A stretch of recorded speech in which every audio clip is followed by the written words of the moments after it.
Well. It is Monday, October 6th. We're getting nestled. We're nestling right into fall. It's a rainy fall morning. That it is.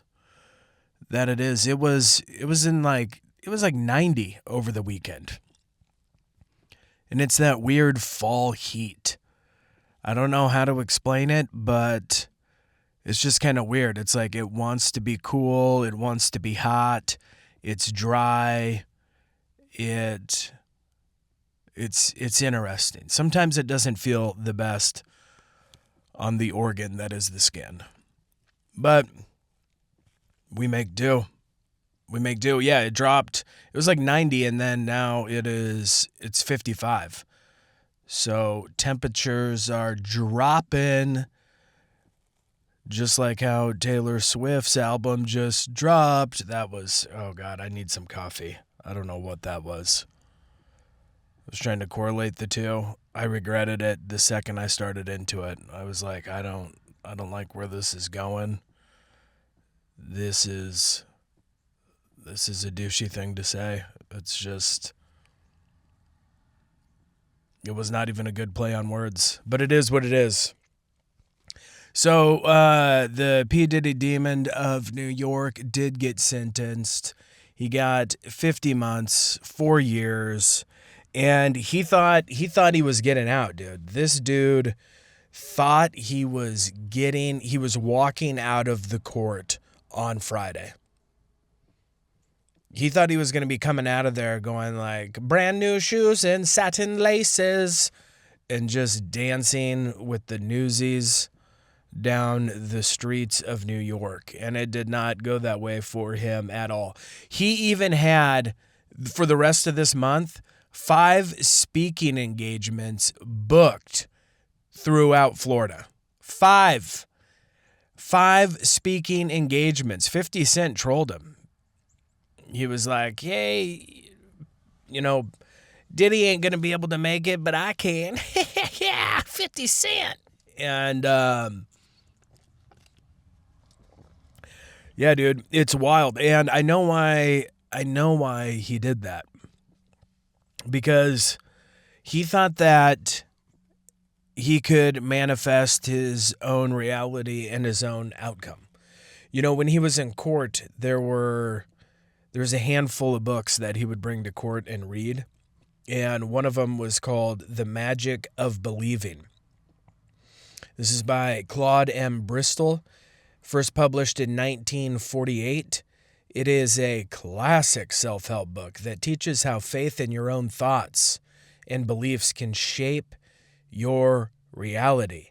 And basically, it's a bridge between practical psychology and metaphysical mind power. That's right. Its central message is what you deeply believe about yourself, your goals, and the world will inevitably manifest in your actions and outcomes. So the one that it's basically like this guy in this book, there's one instance, and I'm just kind of paraphrasing. I'm trying to remember what it was.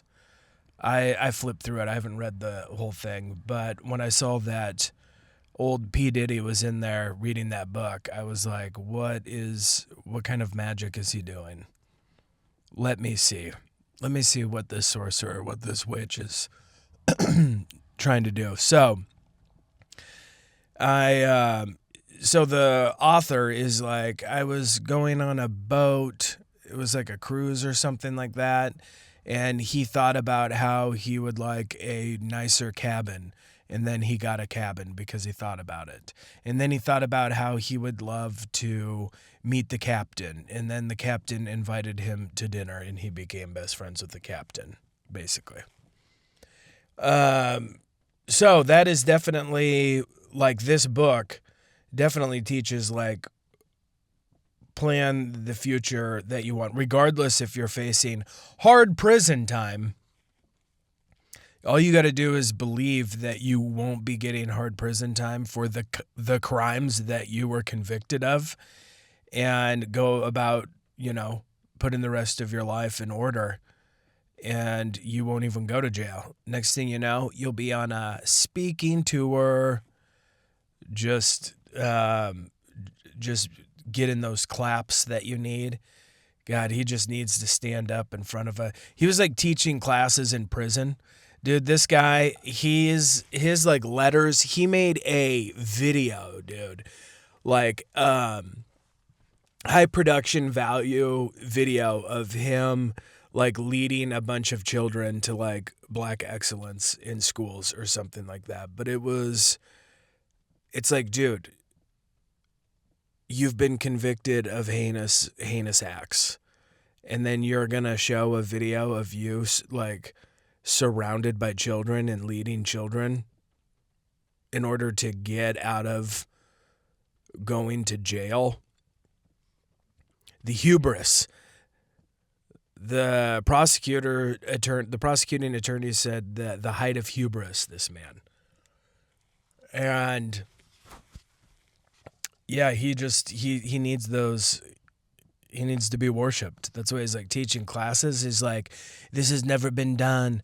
All gangs have come together under Diddy. Unity has been formed. There are no more fights. And then he'll be like, he needs to get out. Like later on, then his lawyers would then proclaim like, oh, he needs to get out. He was almost stabbed.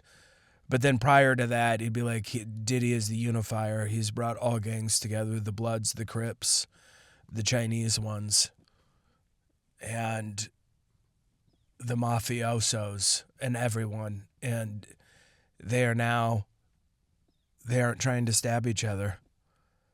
They're instead holding each other at night and spooning because of P. Diddy. He's in there. He said that he has to boil his own water.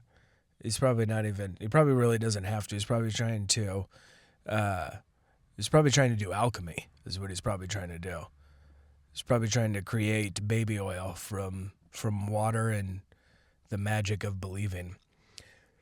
So like one of the things that he probably tried to use his mind power for is the mental magnetism, which is basically you give off thought vibrations, and you believe something, and then you draw the circumstances into alignment with your goals. Needless to say, nothing in this book worked out for P. Diddy. It's probably the first time in his entire life. He probably really, he probably thought about that he had mind powers, that he was the best that there is at the magic of believing, until this happened. And then it's just a hard reality of like, no matter how hard you believe, you still were convicted, and now you were sentenced. And now him, look at that, the two biggest, the East Coast and the West Coast leaders of the rap gangs are both in prison now. Suge Knight, prison. P. Diddy, prison. They should become pen pals. Write each other letters. This coffee is so good on a nice fall morning. And now everybody can sleep easy, because the man that is too horny for anyone's own good is now going to be in prison. We shall see if he will try to get out. I don't think it's possible. The lawyer I was listening to that was talking about this, I just don't think. It's pretty much like this is what it is. This is what it is. So, sweeping the nation right now, that would be our military, National Guard troops. sweeping the nation. Oh, but first, listen to more of Taylor Swift's album. With my wife. There's a couple good songs. But she definitely just sings about and preaches like unforgiveness, grudges, hate, revenge.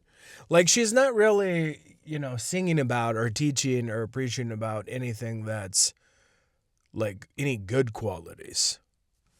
It's definitely not the best. Not the best example. And I don't remember what song it was, but it's like, geez. Like I couldn't sing, like I wouldn't sing along to that anyways. Because I'm not an old lesbian and I'm not a girl. So I'm not singing along to Taylor Swift. I'm not singing Tim McGraw when I'm in the car. When I'm solo riding. It's just not happened. But, she's a good writer. And she's the cream of the crop. She's the top, the tippity top. And you got to know. You got to know what's going on.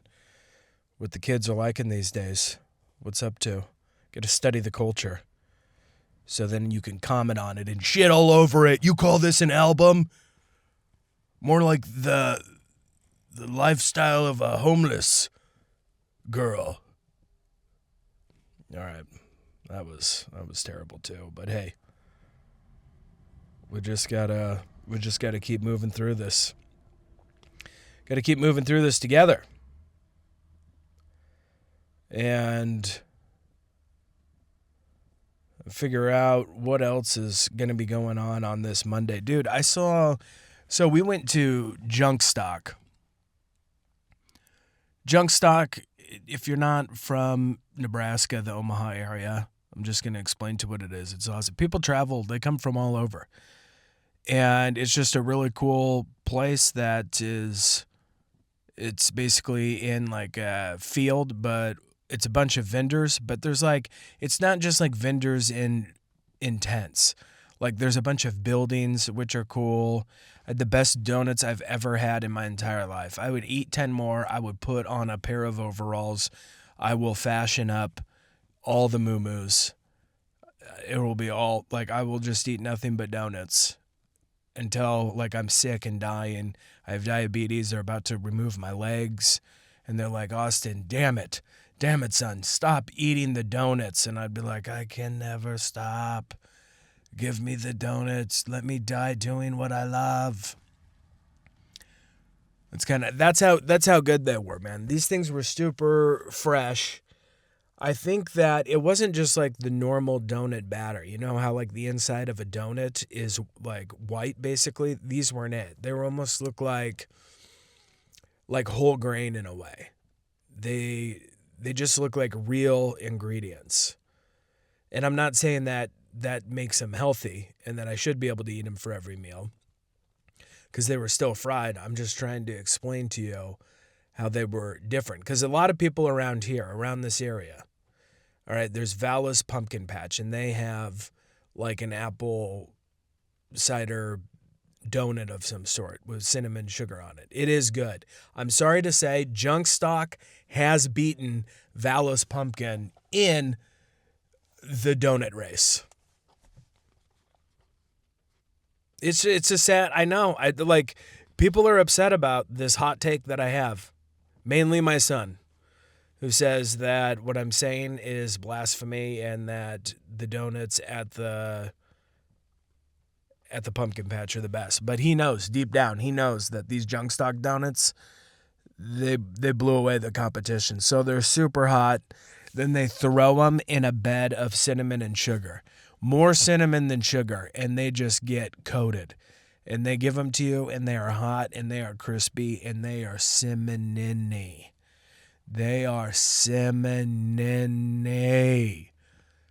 Oh, Don't care. Give me diabetes. I'm telling you. They're not even open anymore. I can't even go get these donuts. Do you know what that feels like? Oh, they're going to be open again in 2 weeks. Ho, loosen your belts. Loosen your belts. You got to go get them. You just do. I think it's like Sycamore Farms donuts. I'm telling you guys. If you're in the area, pay the entry fee. Go inside. Get the donuts. You won't be sorry. So we went around. A lot of cool vendors. Just a lot of cool furniture that people sell. A lot of art. Just it's just a cool vibe. They got bands playing. They got like dozens of food trucks. Obviously donuts. It's just it's a dope place. So that's where we went. And then I saw a guy, his entire leg, nothing but serial killer tattoos. He had every serial killer tattoo all over his calves and all over his one calf, his right calf, and like up his leg. It's like, dude, I'm talking Freddy, Jason, the Leatherface, all of them. I'm like, what do you want to... Who's hanging out with this guy? He was married. All right? Obviously, the guy wants to kill. And he just hasn't because he knows that there will be consequences. So he just lives vicariously through the, horror movies, serial killer fetish that he has. He had a face tattoo. On his temple, he had it tattooed 666. I mean, dude, who is hanging out with this guy? He had a stroller. He was pushing a baby. I don't get it, man. Same thing, too. Same thing when I was younger. And if I, started becoming friends with someone like this one guy, and then I go to his house and above his couch, he has a Scarface poster of him holding like the machine gun grenade launcher thing, and it's like, take the whole world. The world is yours. It's like, well, dude, like you fancy yourself as a Scarface? Is that what you're telling me? Like, should I be concerned? Should I be concerned for my well-being and also your mental well-being, that this is your hero? Other people, they have sports heroes. People that like to cook, Guy Fieri is their hero. Wolfgang Puck is their hero. But then what does it say of a guy whose hero is Scarface? Is that someone I want to align myself with? I mean, these are the questions. These are the hard questions that one has to ask themselves. And, yeah, I mean, I'm not friends with that guy to this day. What does that tell you? He's probably in prison for doing cocaine things, is my guess. I should look him up and see. He's probably just like an insurance agent who just really liked the movie The Scarface, but, that's not what I saw. I saw someone that wanted to do blow and maybe, chop someone up with the chainsaw. I don't remember if he was the one that did it or if he escaped. I'm not sure. I mean, the movie's all right, but I don't think it's the best. I'm never in the mood for a movie and I don't know what to watch and I'm like, it would be good, Scarface right now. I really just want to see someone rise to the top, get it all, and then kill everyone at the bottom and then die himself. I don't know. I used to really like the movie The Beach. But up until where everything went bad. The beach was awesome. You travel, you find an exotic island. It's beautiful. You live there. It's great. But everything then goes to hell, 3/4 of the movie in. And then it's like, oh, I don't want to watch. I don't want that part, where it goes bad. So I would stop it right before everything went bad and everything was still good. Smart. That's how I watch my movies. I'm sure I'm not the only one that's like, there's got to be other people that are like, I like this part of the movie, but not this part. I don't know, but then when I say it out loud, it just doesn't sound like something a lot of people would do. And I think the only reason that it worked is a majority of the movie was just really cool, and then, it went crazy and he hallucinated and all these people guarding the marijuana plant started murdering everyone. I mean, it got pretty dicey. That it did. What else is going on in the world?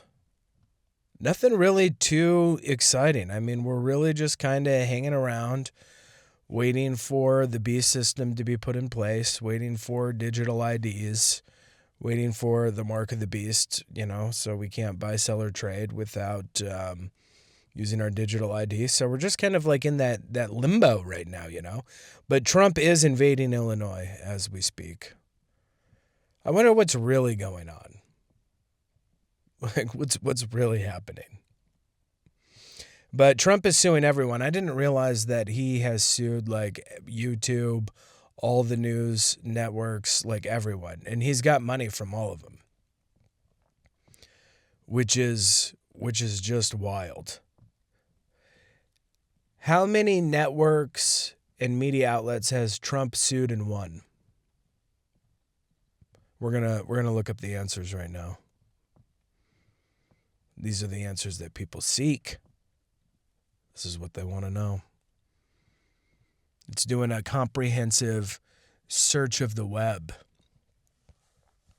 I gotta say, dude, like AI is kind of nice. It is. Before you would have to search with Google, find the website.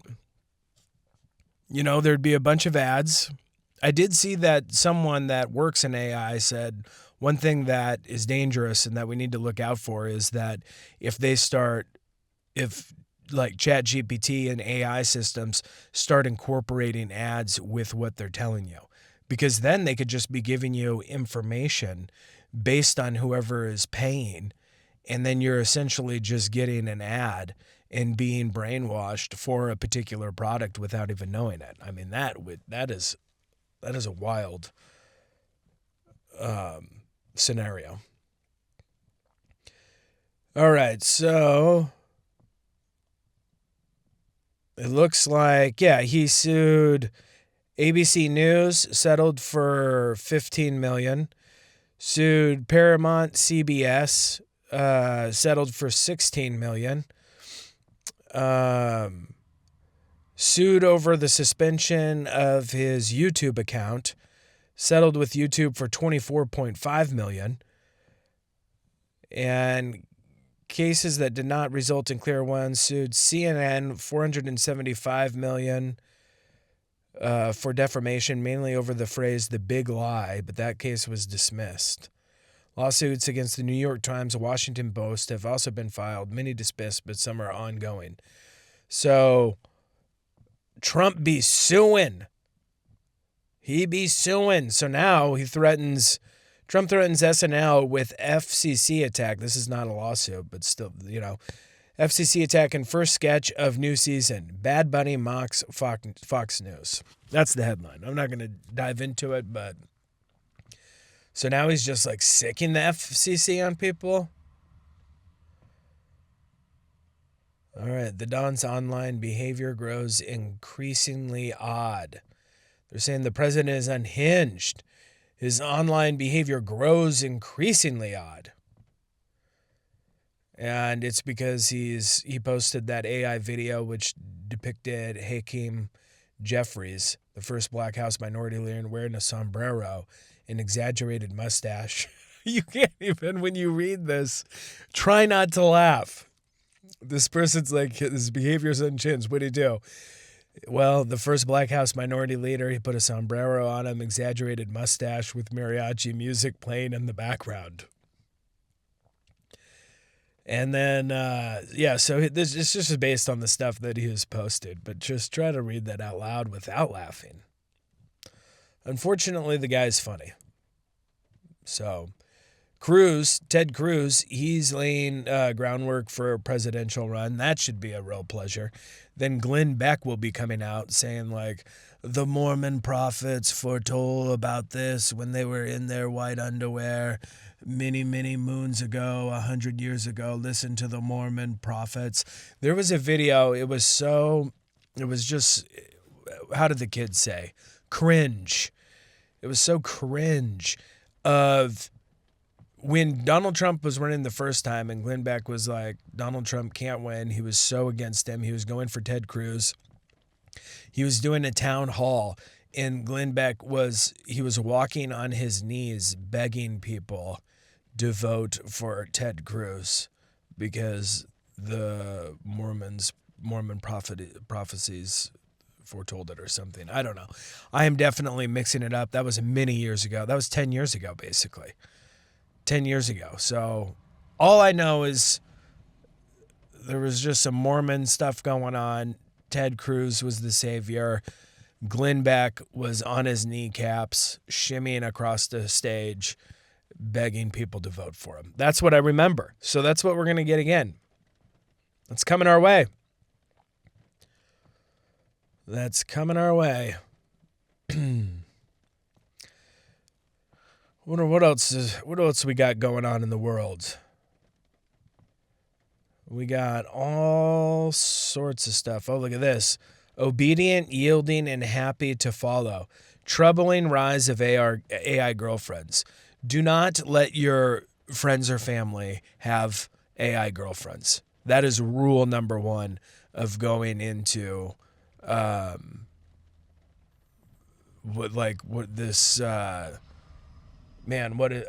brave new world. That's what I want to say. That is the number one rule of going into a brave new world.